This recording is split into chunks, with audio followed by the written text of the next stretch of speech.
My mother always said I was born dead, but the medical records say otherwise. My name is David. I'm 32. I live in Boston, USA. I work as a psychologist in a clinic, helping people with anxiety, PTSD, and other things. But I've never told anyone about my story, because even I'm not sure if it's real or a deep, hidden fear. It all started with a phrase I had heard since childhood. You were born dead, David. We were already crying. And then you came back. My mother would say it with tears in her eyes, like it was a gift, like I was a miracle. But every time she said it, I felt uncomfortable, like I wasn't quite who I was supposed to be. I was born in 1992 at St. John's Hospital in Winnipeg, Manitoba, Canada. My mother is Canadian, my father is American. A year later, we moved to the United States. My father died when I was 10. My mother is the only one who knows the truth, but she never told me the details. Until I was 30, I didn't look for archives. I didn't ask. I accepted it as part of the family legend. But when she was hospitalized with a stroke, I found an old box in her basement. Inside were documents, a birth certificate, photos, and a medical record from a hospital. I opened it, and I saw I wasn't on the birth registry for 1992. There was no record of David Ellis. There was no birth record. There was no doctor's signature. But there was another record. Child male.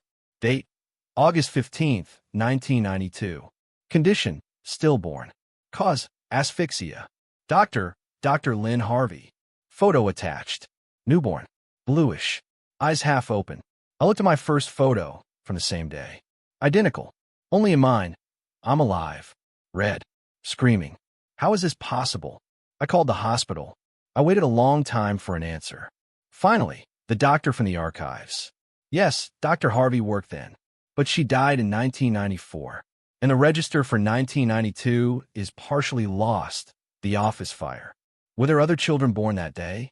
Yes, 2, but not 3. And the child who died, were there any attempts at resuscitation? Yes, 7 minutes. No results. The body was transferred for further procedures. What? Is not specified. I hung up. My head was buzzing.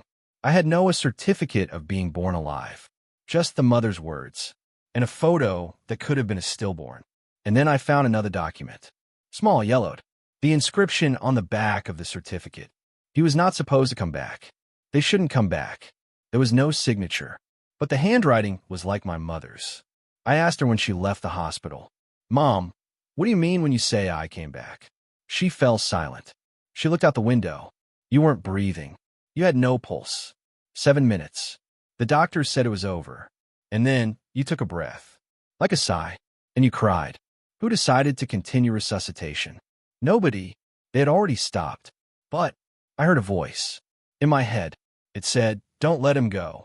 And you asked them to continue? No. I just screamed. And then they started again. But Dr. Harvey said later, we didn't bring him back. He came back on his own. And what did she mean? Mom looked at me. And for the first time in her life, she was scared. She said, sometimes those who die in the delivery room don't leave. They wait. And when someone else dies, they take their place. I went out. I didn't know who to believe. But that night, I had a dream. I'm lying in the dark. No body. No arms. And then I hear a voice. But not in my tone. You're not the first. You're the next. I've been waiting a long time. I woke up. There was a mark on my neck. Like a finger mark. Like someone was holding me. The mark on my neck lasted for 3 days. Not red. Not painful. But tangible. Like it was pressed into my skin. I touched it every few hours, as if to check if it was still there. As if it were the only proof that the dream was real. I couldn't work. In my sessions with patients, I found myself thinking, what if they're not seeing me? What if they're hearing someone else? I decided to go back to Winnipeg. Not to see my mother, she remained in rehab, but to find Dr. Lynn Harvey, or someone who knew her, someone who worked in the maternity ward in 1992. St. John's Hospital is now called the Winnipeg Regional Medical Center. The building has been partially restored after a 1993 fire destroyed the archives room, which housed the 1990 to 93 records. I made an appointment with Dr. Elijah Morris, a 40-year veteran who had worked at the hospital since the 1990s. He agreed to meet with me informally. We met in his apartment on the outskirts of town. An elderly man, breathing heavily but with a sharp gaze. "You look like Harvey," he said, opening the door immediately. She looked like that, too, like she saw something behind her back. I sat down. He told his story about the lack of records, about his mother's words, about the dream. Morris listened in silence. Then he took out an old folder. "The fire was not accidental," he said. "It happened 11 months after Harvey died. But they found something else in the archives. A diary. Hers. No, someone else. Or not quite a person." He opened the folder. Inside was a copy of a page, yellowed, covered in strange symbols. And beneath them was a text written in a shaky hand. "They don't die. They wait in the darkness between life and death. When a child dies in childbirth, its soul doesn't leave. It stays. And when another child who is supposed to die gets a chance, it enters its body." "Did Harvey write that?" I asked. "No. It was found in the wall, behind a panel in the former delivery room. No signature. But she said the same thing before she died, that some children were not hers. And what, did she think I was one of them? She didn't say it directly, but there's a note in her personal notes, Child Ellis. August 15th, 92. Resuscitated after 7 minutes of asystole. Behavior, inadequate for a newborn. Reacted to the name before it was announced. What does that mean? It means that when the nurse said David, you turned your head, but you hadn't been named yet. The name wasn't decided until after the birth. I felt the ground give way. And something else Morris added. That same evening, August 15th, another baby died. Not in the maternity ward. In the intensive care unit. A boy, 8 months. His name was Aaron. His mother was in the maternity ward to support friend. He died of sepsis. And what? He died at 10:07 p.m. You returned at 10:08 p.m. I left Winnipeg in a state of shock. My mind was racing. Aaron. I found the boy's mother through social media. Her name is Karen Bridwell. She lives in Seattle. I wrote her. I'm researching the history of St. John's Hospital. Can you tell me about your son? 2 days later, she wrote back. Aaron was a light. He didn't stand a chance. He died because of a doctor's mistake. They delayed the diagnosis. The last thing he said was a name. He whispered David. We didn't know who it was. Nobody did. I hung up the phone, and then I heard childish laughter. Laughter inside me, like someone laughing from inside my skull.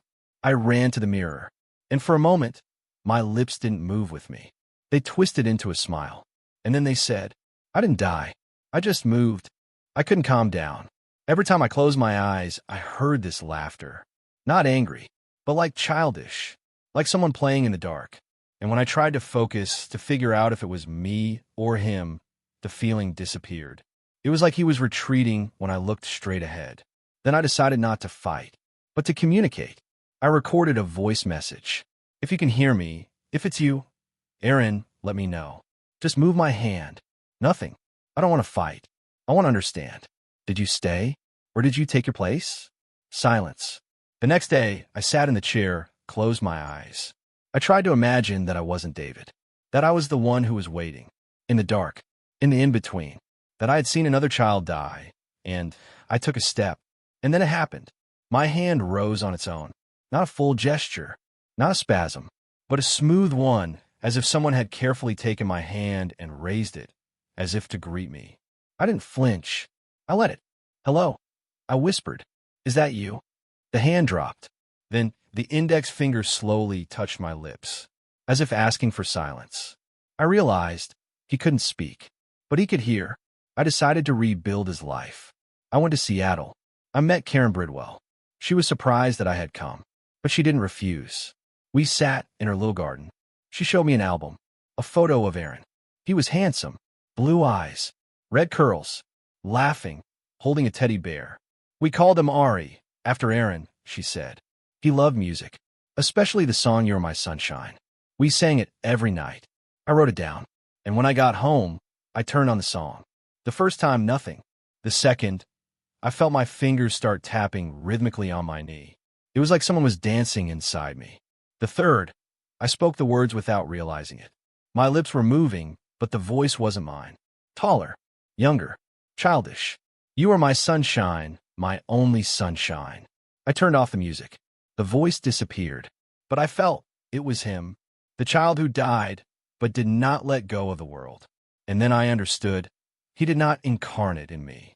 He left a trace, like an electrical impulse that remains in a wire after the current is turned off, like an echo that cannot disappear because no one heard it.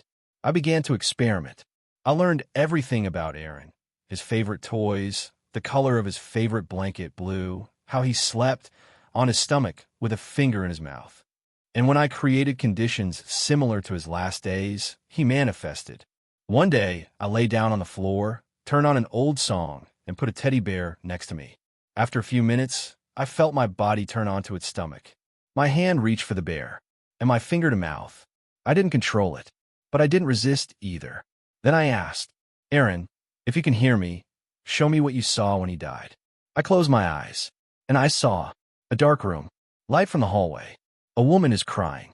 Doctors are running, and I'm on the bed, small, pale, and suddenly I can't see through my eyes. I see from above, as if I'm hanging. I look at myself, at my mother, at the world, and I hear a voice, don't go there. Stay, find another place. Then a tunnel, not light, not dark, and empty, and in it others, children, all the same age, all stopped. They are waiting.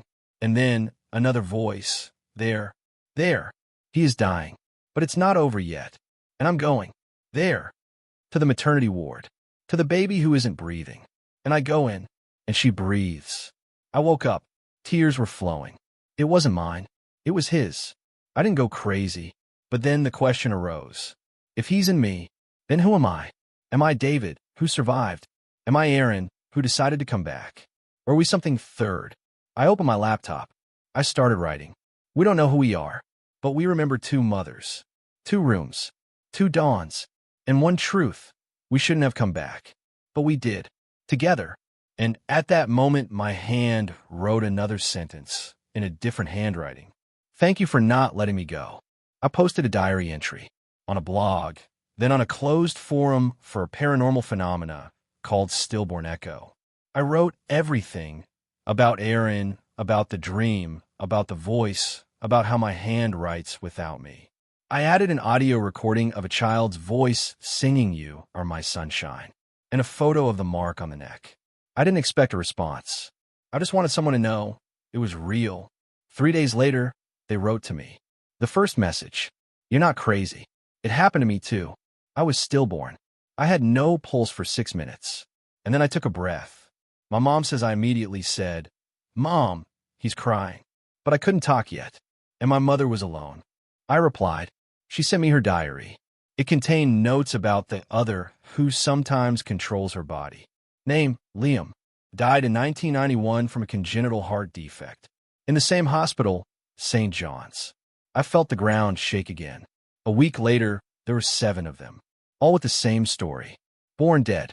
Resuscitated after 6 to 8 minutes. Have an other inside. Hear voices. See other people's memories. And have a common place. St. John's Hospital in Winnipeg. Or its partner institutions in Toronto, Edmonton, Detroit. One of them, Emily from Michigan, wrote, "We are not a coincidence. This has been going on since 1987. There is a doctor. He knew. He called it transient light syndrome. His name was Dr. Harold Kane. He worked in Winnipeg, but he was fired, and then he disappeared. I was very interested in learning more about this man, and I found it. Harold Kane, MD, specialist in neonatology. Worked at St. John's Hospital from 1985 to 1993. Fired for ethical misconduct. Officially for conducting unapproved research on newborns. But in the archives of the city newspaper, Winnipeg Free Press from 1994, an article. Local doctor found dead in his home. On the walls, writings that look like formulas and symbols. In his diary, the phrase, "They don't die. They wait, and they find their way back." We opened the door. Now we can't close it. I found a photo of his house. Burned down in 2001. But before that, someone had taken pictures of the interior. In the office, there was a wall covered in maps. Pinned together, names, dates of birth, hospitals. And in the middle, the inscription, Project Transition. I opened the list and saw myself. David Ellis. August 15th, 1992. St. John's Hospital. Status: active. Replacement confirmed. Below that, there were 37 more names. The last one was from 2021. I couldn't breathe. It wasn't a coincidence. And then I got a call. An unknown number. "You found the wall," a voice said. "I knew you would find it." "Who is this?" "I'm the one left. Like you. Like Aaron. Like Liam. I'm the first." "Who are you?" "My name is Marcus. I was born in 1987. I was the first one they didn't let go. And the first one to come back. Not alone." "What do you mean?" Ken didn't just watch. He helped. He opened the door. Not physically, but through consciousness. He learned to feel those who were waiting. And he gave them a chance. Through resuscitation. Through delaying death. Those who closed the project. Those who believe that the door should be closed. They are watching. And they won't let you talk. The phone turned off. An hour later, my laptop turned off by itself. When I turned it on, all the files with the diary, audio, correspondence disappeared. Except for one. A file called transition_001.mkv. I opened it. On the video, a room. Old. Light from a lamp. And a man in a white coat. Dr. Kane. He looks into the camera. His eyes are weary, but determined. "If you're watching this, you're one of us. Or the one who will become one. Listen carefully. Death is not the end, but the return is the price. When the waiting soul enters, it doesn't displace. It learns to be, through memory, through emotion, through the body. But the longer it stays, the less of the original remains." The video ended. I sat in the dark, and then I heard my hand touch the keyboard and start to write. Not from me, but from him. "I don't want to be you. I want to be us. And that's okay." I turned off my laptop, not because I was scared, but because I realized I couldn't control it anymore. I don't know if Dr. Kane really existed. If there was a Project Transition. If there were others like me. Maybe it was all a chain of coincidences, psychoses, stories overlapping one another. Or maybe not. But one thing I knew for sure, something inside me wasn't me. And it wasn't evil. It wasn't dangerous. It wasn't trying to push me out.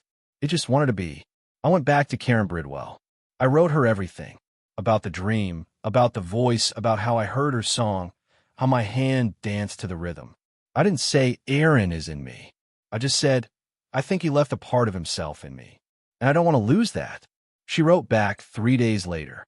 I don't know what that means scientifically, but I do know that my heart felt lighter when you wrote that. If a piece of my son lives somewhere in the world, I'm glad. Even if it's inside someone else. I read it and cried. With relief. I decided to stop looking for answers. Because they won't change who I am now. I am someone who remembers 2 mothers. Who hears 2 songs. Who sometimes wakes up with the feeling that I wasn't sleeping alone. But I'm alive. I help people. I love. I cry. I laugh. And that's enough. I deleted the blog. I closed the forum. I took my old laptop to the basement. Not because I was afraid, but because I decided some stories are not for the world. Something should stay between you and you. Sometimes when I listen to You Are My Sunshine _ I feel my hand reaching for my heart. Or the corner of my mouth lifting in a smile. I don't say it's him. I don't say it's me. I just say, this is us, and move on. Mom got out of rehab. I took her home. We were sitting on the porch. She looked at me. You've changed, she said. Yes, I said. But you're still my boy? Yes, I said. And a little bit more. But that doesn't change the fact that I'm yours. She smiled. She put her hand on mine. The main thing is that you're alive. And in that moment, I realized that maybe that's all that matters. Not how I came back. Not who I was before. But that I'm here. That I breathe. What I remember. What I love. And the rest is a mystery. And maybe it's best if it stays that way.